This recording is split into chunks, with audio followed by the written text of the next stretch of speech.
Shalom, Bapak Ibu yang dikasihi Tuhan, selamat pagi. Sebelum kita mendengarkan firman Tuhan, mari kita bersatu dalam doa. Selamat pagi Tuhan, terima kasih Bapak untuk hari yang baru yang Tuhan berikan kepada kami.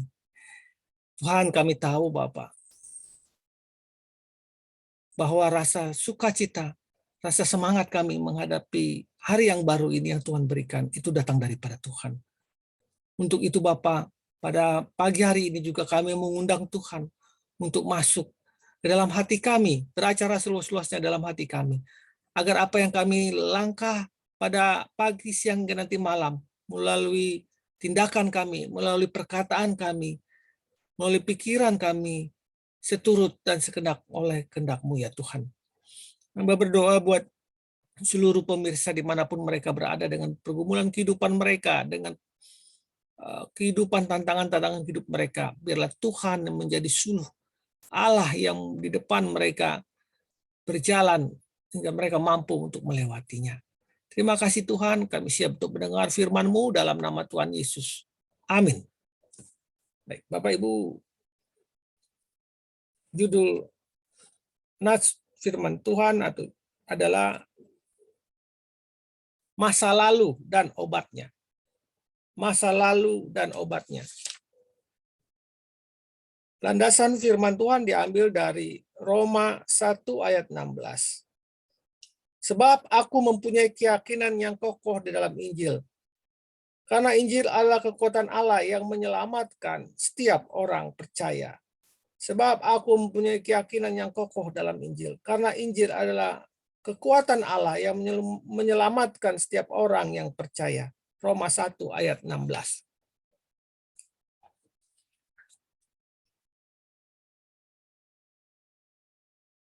Tak seorang pun yang dapat mengacaukan kehidupan manusia dan membuat galau yang begitu parah seperti peristiwa masa lalu atau masa lampau yang sering diingat.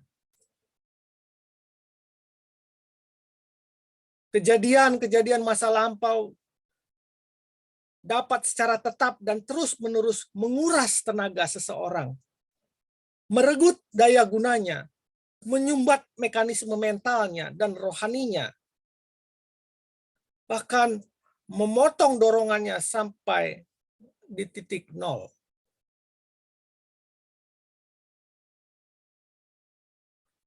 Apa yang dilakukan seorang dengan kesalahan, kegagalan, kekalahannya, dan dosanya di mana bahkan mencemari semua ambisi dan impian dan tekadnya untuk berjalan ke masa depan. Ketika seseorang sudah mengira ia berada pada jalan yang tepat dan langkah yang benar, tiba-tiba ia teringat akan masa lalunya yang mengungkapkan masa lalunya sehingga membuatnya malu.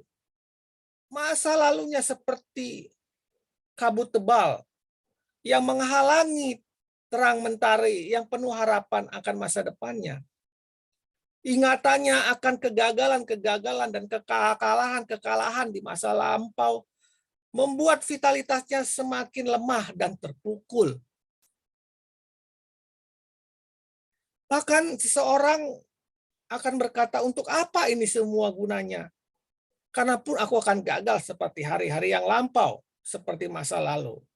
Ia sudah mencoba untuk menyerah. Bapak Ibu yang dikasihi Tuhan,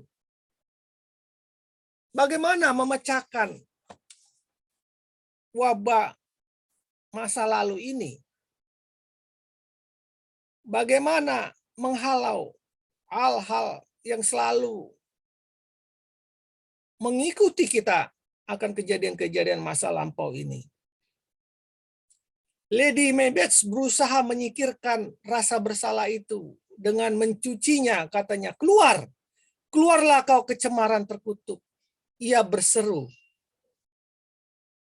Tetapi kecemaran ingatan akan masa lalu itu tetap tinggal pada dirinya.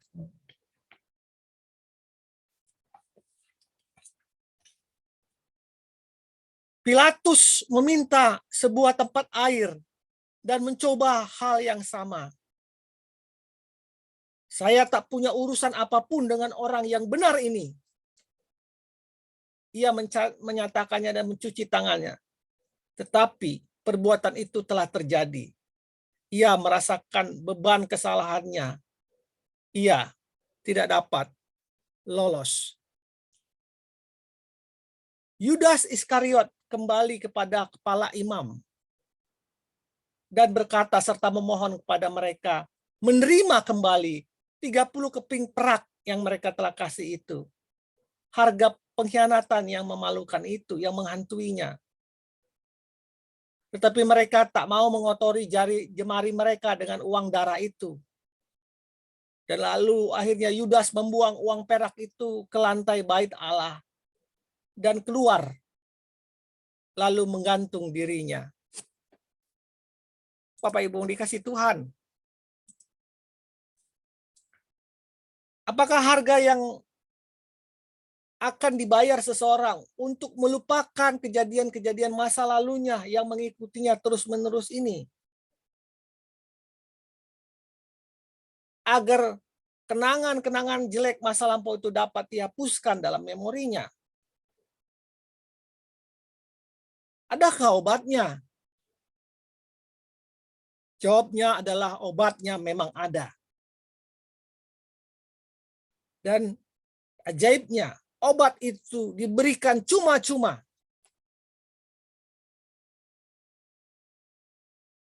Yesus yang membayarnya.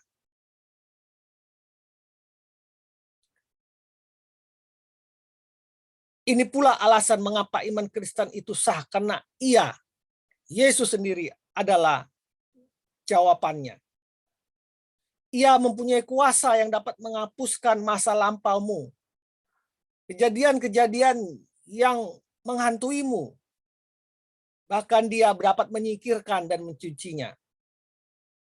Seolah-olah tak pernah terjadi. Itu hal yang tak perlu diperdebatkan. Darah Yesus yang mati di kayu salib menyucikan kita dari segala kejahatan-kejahatan kita masa lampau.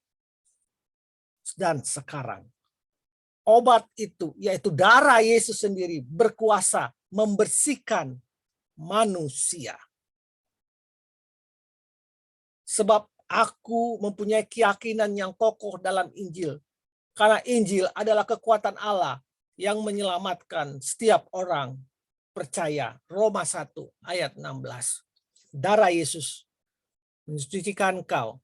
Engkau layak di hadapan Tuhan. Engkau tidak lagi dihantui oleh masa-masa lampaumu, oleh kejadian-kejadian kelamu di masa lampau.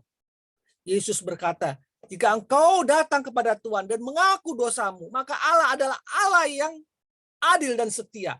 Dan Dia akan menghapuskan kamu dari segala dosa-dosamu dan akan mensucikan kamu dari segala kejadian-kejadian lampaumu itu.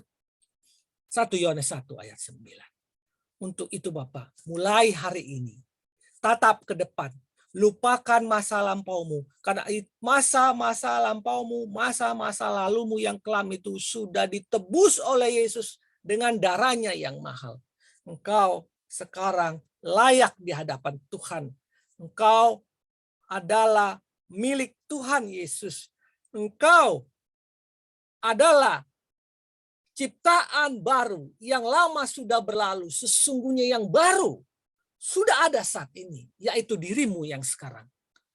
Untuk itu melangkahlah dengan pasti bersama Tuhan. Tataplah matahari dengan bersinar, dengan tegap bahwa Allah ada di depanmu, menyongsong masa depanmu yang cemerlang.